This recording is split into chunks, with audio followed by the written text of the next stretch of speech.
జై హింద్ ఫ్రెండ్స్, అస్సలాము అలైకుం వరహమతుల్లాహి వబర్కాతుహు. ప్రస్తుత ప్రతిపక్ష నేత తెలుగుదేశం పార్టీ సుప్రీమో గౌరవనీయులు శ్రీ నారా చంద్రబాబు నాయుడు గారు. ఈ పేరు తీసుకోగానే మనకి ముస్లిం సమాజానికి ఈయన చేసినటువంటి ఏదైతే మేలు ఉందో ఆ మేలు వర్ణించలేనిది, వర్ణాతీతం. అది చెప్పడంలో ఏమాత్రం కూడాను అతిశయోక్తి లేదు. మరీ ముఖ్యంగా ఏదైతే ఉర్దూ భాష ఉందో ఈ ఉర్దూ భాషకు ఏదైతే గతంలో చూసుకున్నా కానీ లేకపోతే రాబోయే 100 సంవత్సరాల వరకు చూసుకున్నా కానీ ఈయన చేసినటువంటి మేలు, చంద్రబాబు నాయుడు గారు చేసినటువంటి మేలు అది చరిత్ర పుటలలో సువర్ణ అక్షరాలతో లిఖించబడుతుంది. ఇది ఏమాత్రం కూడాను అతిశయోక్తి లేదు. నేను ఎందుకు ఈ మాట అంటున్నానంటే యావత్తు భారతదేశంలో లింగ్విస్టిక్ ఏదైతే యూనివర్సిటీస్ ఉన్నాయో అందులో మీరు చూసుకుంటే కనుక ఉర్దూ యూనివర్సిటీస్ అయితే ప్రైవేట్గా అరబ్బీ యూనివర్సిటీలు కానివ్వండి లేకపోతే ఉర్దూ యూనివర్సిటీలు కానీ ఉండవచ్చు.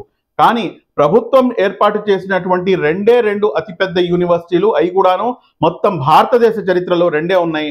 నంబర్ 1 మను అయితే ఏదైతే మౌలానా అబుల్ కలాం ఆజాద్ నేషనల్ ఉర్దూ యూనివర్సిటీ ఉందో అది 1998లో అది కూడాను హైదరాబాద్ లాంటి ప్రాంతంలో 200 ఎకరాలు కేటాయించి ఉర్దూ యూనివర్సిటీ ఏర్పాటుకు అప్పటి ఐకే గుజరాల్ గారు ప్రైమ్ మినిస్టర్గా ఉండి నాకు ఇక్కడ స్థలం కావాలి అని చెప్పి మొత్తం భారతదేశం మొత్తం కూడాను ఆయన ఇచ్చేసినా కానీ ఎవరు కూడాను స్థలం కేటాయించలేదు.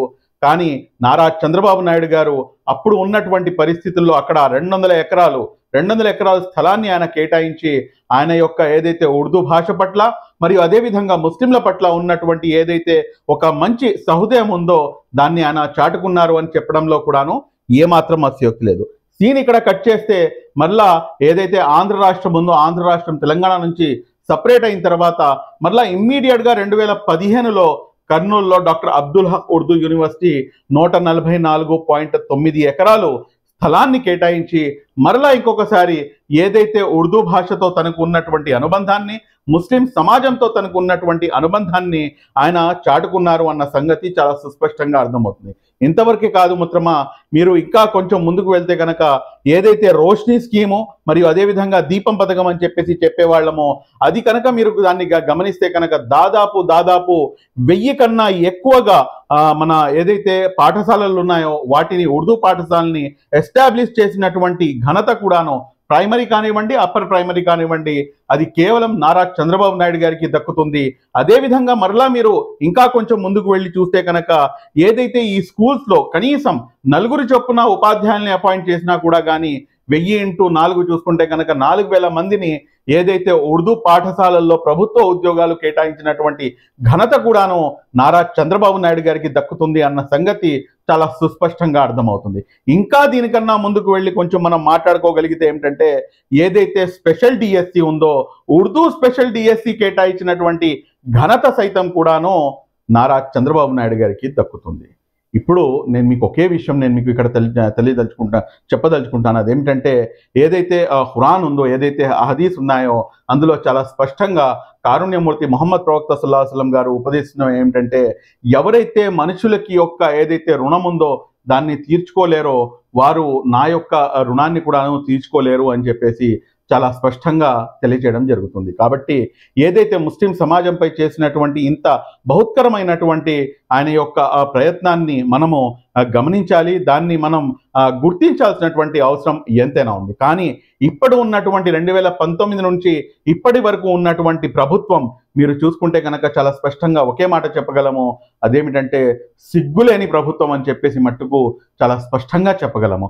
అది చెప్పడానికి గల కారణం ఏమిటంటే ఇప్పటి వరకు మీరు చూసుకుంటే కనుక 100ల కొద్ది ఉర్దూ పాఠశాలను మూసివేసినటువంటి ఘనత శ్రీ గౌరవనీయులైన ఈ రాష్ట్ర ముఖ్యమంత్రి వర్యులు శ్రీ వైఎస్ జగన్మోహన్ రెడ్డి గారికి చెందుతుంది అన్న సంగతి కూడాను మనం అందరం కూడాను గమనించాలి. అదేవిధంగా మీరు చూసుకుంటే కనుక ఇక్కడ అనేకమైనటువంటి ఉర్దూ పోస్టులు ఉర్దూ స్కూల్ టీచర్స్ కానివ్వండి లేకపోతే ఇతరత్ర ఏదైతే ఉన్నాయో వాటన్నిటికీ సంబంధించి అనేకమైనటువంటి ఉద్యోగాలు అవన్నీ కూడాను ఖాళీగా ఉన్నాయి.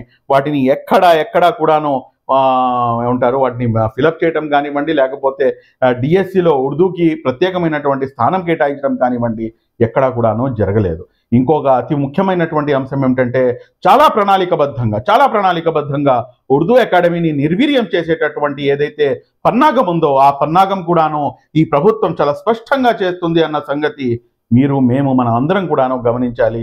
నారా చంద్రబాబు నాయుడు గారు ఉర్దూకు చేసినటువంటి ఏదైతే ఉపకారం ఉందో ఆ ఉపకారాన్ని తిరిగి మనం చెల్లించాల్సినటువంటి బాధ్యత ఉర్దూ లవర్స్ది, మరియు అదేవిధంగా ఉర్దూని ప్రోత్సహించే వారి సమాజంది, అదేవిధంగా ముస్లిం సమాజంది, మనం అందరిది కూడాను అవుతుంది.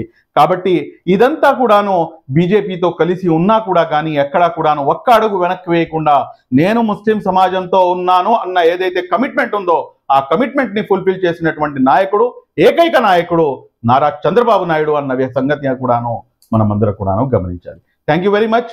జై హింద్. అస్సలాము అలైకుం వరహమతుల్లాహి వబర్కాతు.